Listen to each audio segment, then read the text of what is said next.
আমরা সব সময় বলছি যে এই যে এসআইআরটা যেটা ইসি করছে, এটা হচ্ছে পেছনের দরজা থেকে এনআরসি আনার চেষ্টা।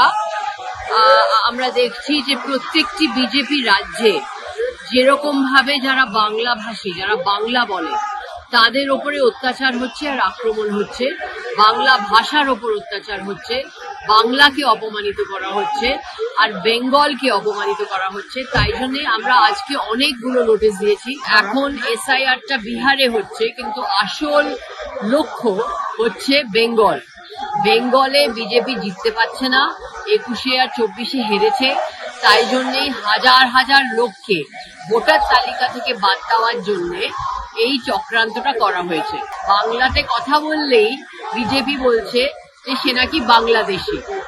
অনেকে এরকম ভাবে ধরে নিয়ে গেছে, যারা পরিযায়ী শ্রমিক, যারা বিজেপি রাজ্যে কাজ করছেন, তাদের ধরে নিয়ে গেছে, তাদের ডিটেনশন ক্যাম্পে পুরে দিচ্ছে।